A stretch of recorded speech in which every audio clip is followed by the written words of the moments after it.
മോനെ, എന്തൊക്കെ ഈ കൊച്ചു കേരളത്തിൽ നടക്കുന്നേ? മേയർ ആര്യ രാജേന്ദ്രനും KSRTC ഡ്രൈവർ യദുവുമായി ഉണ്ടായ തർക്കം അങ്ങനെ കത്തിക്കയറുകയാണ്. മേയറും കുടുംബവും സഞ്ചരിച്ചിരുന്ന സ്വകാര്യ വാഹനത്തിന് സൈഡ് നൽകാത്തതാണ് തർക്കത്തിൽ കലാശിച്ചത്. വാഹനത്തിന് സൈഡ് നൽകിയില്ലെന്നാരോപിച്ച് mayor Arya Rajendran KSRTC bus അങ്ങോട്ട് തടഞ്ഞു. പിന്നെ ഒന്നും നോക്കിയില്ല. മേയറും ഒപ്പം ഉണ്ടായിരുന്നവരും ഡ്രൈവറെ ചോദ്യം ചെയ്യാൻ ആരംഭിച്ചതോടെ അതങ്ങോട്ട് വാക്കുതർക്കായി. വിഷയം നമ്മുടെ മേയറുടെ കയ്യിൽ നിന്നില്ല. സംഗതിയാകെ സീനായി. മേയർ ഈ കാണിച്ചതൊക്കെ അധികാരത്തിന്റെ ഹുങ്കാണെന്ന് പൊതുജനം അങ്ങോട്ട് പറഞ്ഞ് അത് പിന്നെ അങ്ങനല്ലേ പറയൂ. നമ്മുടെ യദുചേട്ടൻ, അതായത് ബസിന്റെ ഡ്രൈവർ കൊടുത്ത പരാതിക്ക് കേസില്ല, മേയർ കൊടുത്ത പരാതിക്ക് കേസും. തങ്ങൾക്കെതിരെ ഡ്രൈവർ അശ്ലീല ആംഗ്യം കാണിച്ചെന്ന് പറഞ്ഞാണ് നമ്മുടെ മേയർ കേസ് കൊടുത്തേ. അത് പിന്നെ അങ്ങനല്ലേ? ആരാ കേസ് കൊടുത്തത്? നമ്മുടെ മേയർ, അതും ഒരു സ്ത്രീ. സ്ത്രീകളുടെ മേൽ കൈവച്ചാൽ വെട്ടിയരിയേണ്ടത് വിരലുകളല്ല, തലയാണ്. എന്ത് പറഞ്ഞാലും മേയർക്ക് ഒരു കാര്യമേ പറയാനുള്ളൂ. ബസ്സിന് കുറുകെയല്ല കാർ കിടക്കുന്ന, ഡ്രൈവർ അശ്ലീല ആംഗ്യം കാട്ടി. ഇടത്തെ വശത്തേക്കൊരു KSRTC ബസ് തട്ടാൻ വേണ്ടി വരുന്നതാണ് ഞങ്ങൾ ആദ്യം ശ്രദ്ധിക്കുന്നത്. അപ്പം ഞങ്ങൾ രണ്ടുപേരും, ഞാനും എൻ്റെ ബ്രദറിൻ്റെ വൈഫും ഒരേ സമയം പുറകിലെ ക്ലാസ്സിലേക്ക്, KSRTCയുടെ ഡ്രൈവർ അദ്ദേഹം അതേ സമയത്ത് വളരെ അസഭ്യമായ രീതിയിൽ ലൈംഗിക ചൊവ്വയോടുകൂടി ഒരു ആക്ഷൻ ഞങ്ങളെ കാണിക്കുകയാണ് ചെയ്തത്. എന്നാ പിന്നെ സത്യം തെളിയട്ടെ, ബസ്സിലെ CCTV പരിശോധിക്കാം എന്നായി. എന്നാ CCTV വിഷ്വൽ വരട്ടെ. അങ്ങനെ എല്ലാവരും കൂടെ അങ്ങോട്ട് പുറപ്പെട്ടു. എന്നിട്ട് CCTV അടിമുടി ഒരു പരിശോധന.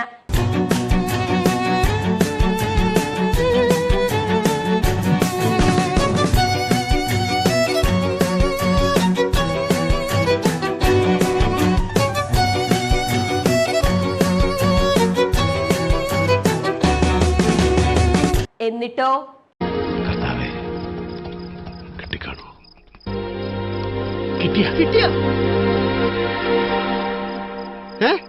എന്നിട്ട് കിട്ടി. പക്ഷെ ഒരു പ്രശ്നമുണ്ട്, ഒരു ചെറിയ പ്രശ്നം.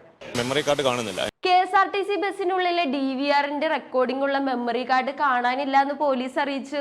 ഒരു 64 GB മെമ്മറി കാർഡ് ഉണ്ടാവേണ്ടതാണ്, കേടല്ല, കാണുന്നില്ല. മെമ്മറി കാർഡ് ഉണ്ടാവേണ്ടതാണ്, കേടല്ല, അത് കാണാനില്ല എന്നും കന്റോൺമെന്റ് CI പറഞ്ഞു.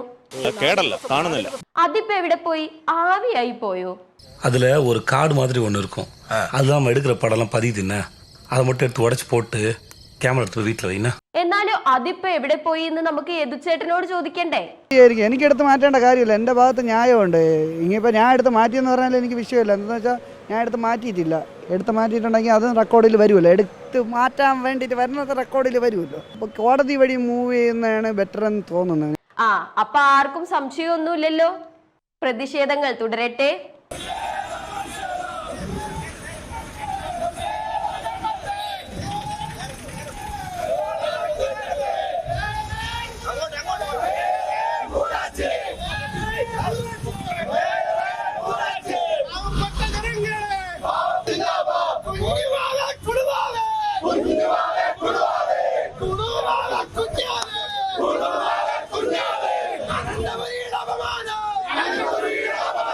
നമ്മുടെ കുട്ടി മേയറെ തൊട്ട് കളിക്കുമ്പോ കുട്ടി സഖാക്കൾക്ക് പൊള്ളില്ലേ? പൂർണ്ണ പിന്തുണയുമായി നമ്മുടെ AA റഹീം MP രംഗത്തെത്തി. വ്യാജ പ്രതിരോധം തീർക്കുകയാണ്. ഈ സംഭവത്തിന്റെ ആദ്യ മണിക്കൂറുകൾ ഇടപെട്ട ആളാണ് ഞാൻ. ഒരു വിവാദമായിട്ടില്ല.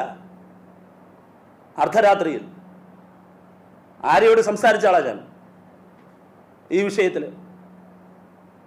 എനിക്കപ്പോഴറിയാം അവളുടെ മെന്റൽ ട്രോമ. ആ നിമിഷം, ഞാൻ വിളിക്കുന്ന നിമിഷം അയാൾ എന്നെ പറയുന്നുണ്ട്,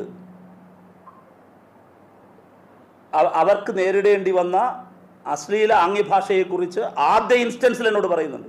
പിന്നല്ല, എടാ മോനെ, നമ്മുടെ സഖാവിനും ചിലത് പറയാനുണ്ട്. എന്താ നിങ്ങളുടെ വിചാരം? ചെങ്കൊടി പിടിക്കുന്ന വനിതകൾ എല്ലാവർക്കും കയറിക്കൊട്ടാൻ കഴിയുന്ന ചെണ്ടകളാണ്? ചങ്ക് പറിച്ചു നിൽക്കാൻ പറ്റിയ രണ്ട് പേര് മതി. ചെങ്കൊടി പിടിക്കാൻ ഒരൊറ്റ കൈ മതി. ആര്യയെ ആക്രമിക്കുന്നതിന് പിന്നിൽ രാഷ്ട്രീയ ലക്ഷ്യം എന്ത്? അത് തന്നെ, കൃത്യമായ രാഷ്ട്രീയ ലക്ഷ്യം. നിങ്ങൾ പരസ്യപ്പെടുത്തിയ, നിങ്ങളെല്ലാവരും പ്രക്ഷേപണം ചെയ്യുന്ന വീഡിയോയിൽ അവരാദ്യമേ പറയുന്നില്ലേ, അവരും അവരുടെ സഹോദരനും ഇയാൾ എന്താ ആംഗ്യ കാണിച്ചതെന്ന് ചോദിക്കുന്നില്ലേ? 3, പുറത്തു വന്ന അവരും ഡ്രൈവറും തമ്മിലുള്ള ടെലിഫോൺ സംഭാഷണം, ആ സംഭാഷണത്തിൽ അവർ ചോദിക്കുന്നില്ലേ ഇയാൾ എന്താ ആംഗ്യ കാണിച്ചത്? ഈ കൂട്ടത്തിൽ 2 വനിതാ മാധ്യമ പ്രവർത്തകരുണ്ടല്ലോ. ഞാൻ നിങ്ങളോട് ചോദിക്കുന്നു, ഒരു സ്ത്രീ, ഒരു പെൺകുട്ടി അങ്ങനെ വെറുതെ പറയുമോ? അപ്പം അങ്ങനെ ഒരു ആരോപണം ഉയർന്നു വന്നാൽ അതിന് തെളിവില്ല, അതാരും കണ്ടിട്ടില്ല. തടഞ്ഞു നിർത്തിയതിന് തെളിവുണ്ട്, വീഡിയോ വിഷ്വൽസ് ഉണ്ട്, സാക്ഷികളുണ്ട്. ആദ്യത്തതിന് ഈ പറയുന്ന 2 പെൺകുട്ടികൾ, നിങ്ങൾ ഒരാളെ മാത്രമാണല്ലോ പറയുന്നത്, മേയർ ആര്യ മാത്രമല്ലല്ലോ, വേറൊരു സ്ത്രീ കൂടി ആ പിക്ചറിലുണ്ടല്ലോ, വേറൊരു സ്ത്രീ കൂടി വിക്ടിമാണല്ലോ. അവർക്കൊരു സോഷ്യൽ പ്രിവിലേജ് ഇല്ലല്ലോ, ഒരു സോഷ്യൽ പ്രിവിലേജ് ഇല്ലല്ലോ. അവളുടെ ഭർത്താവിൻ്റെ സഹോദരൻ്റെ ഭാര്യയാണല്ലോ. സച്ചിനില്ലേ, അതായത് നമ്മുടെ ആര്യയുടെ ഭർത്താവ്, പുള്ളി ബസ്സിൽ കയറിയെങ്കിലും യാത്രക്കാരോട് ഇറങ്ങാൻ ആവശ്യപ്പെട്ടിട്ടില്ലെന്നും എ റഹീം പറഞ്ഞു. തനിക്ക് കൂടി ടിക്കറ്റ് നൽകാൻ കണ്ടക്ടറോട് ആവശ്യപ്പെട്ട ശേഷം ബസ് ഡിപ്പോയിലേക്ക് പോകട്ടെ എന്നാണ് സച്ചിൻ പറഞ്ഞതെന്ന റഹീമിന്റെ വാദം. അയാൾ ആ വാഹനത്തിനകത്ത് കയറിയിട്ട് പറഞ്ഞു നേരെ ഡിപ്പോയിലേക്ക് പോകും. ഒരു പക്ഷേ ഞാൻ കരുതുന്നത്, അത് ഞാൻ അവരോട് ചോദിച്ചിട്ടില്ല, ഈ വാഹനത്തെ ഇയാൾ അശ്ലീല ആംഗ്യ ഭാഷ കാണിച്ചതിന് ശേഷം ഓൺ സ്പോട്ടിൽ അതുകൂടി പറയാനുണ്ട്, അവർ പോലീസിനെയാണ് അറിയിക്കുന്നത്. സ്വാഭാവികമായി ചെയ്യുന്നതാണ്. അവരല്ലാതെ ഡിവൈഎഫ്ഐക്കാരെല്ലാവരെയും വിളിച്ചു വരുത്തി റോഡിലിറക്കി തടയാനൊന്നുമല്ലല്ലോ, നിയമാനുസൃതമായി പോലീസിനെയാണ് അറിയിക്കുന്നത്. എന്നിട്ട് ഈ വാഹനത്തെ അവർ ഫോളോ ചെയ്തു. ഞാൻ മനസ്സിലാക്കുന്നത് ശരിയാണെങ്കിൽ ഒരു പക്ഷേ ഡിപ്പോയിലേക്കായിരിക്കും പോവുക. ഈ വാഹനം വേഗതയിൽ തന്നെ സഞ്ചരിച്ച് ഇവരുടെ മുമ്പേ പോവുകയാണ്. പക്ഷേ യൂണിവേഴ്സിറ്റി കോളേജിന് ഫ്രണ്ടിലെത്തുമ്പോൾ സിഗ്നലിന് വേണ്ടി ഈ വണ്ടി വെയിറ്റ് ചെയ്യുകയാണ്, ഈ വാഹനം വെയിറ്റ് ചെയ്യുക. സപ്പോസ് സിഗ്നൽ ഇല്ലായിരുന്നു എന്ന് വിചാരിക്കുക, ഈ വാഹനം നേരെ ഡിപ്പോയിലേക്ക് പോകും, ഇവർ പിറകെ ഡിപ്പോയിലേക്ക് പോകും, ഇതെല്ലാം ഉണ്ടാവും. അപ്പോൾ എന്നെ അവഹേളിച്ച ഒരാൾ ആ അവഹേളിച്ച ഒരാളെ ഞാൻ പിന്തുടർന്ന് പോകുമ്പോൾ ഇതിനിടയിൽ ഞാൻ പോലീസിനെ വിളിക്കുന്നു. പക്ഷേ അയാളെ വഴിയിൽ വെച്ചെനിക്ക് കിട്ടുന്നു. സ്വാഭാവികമായി ഞാനോ നിങ്ങളോ എന്ത് ചെയ്യും? അതേ അവരും ചെയ്തോളൂ. അവരുടെ ഇറങ്ങി അവരുപദ്രവിച്ചോ?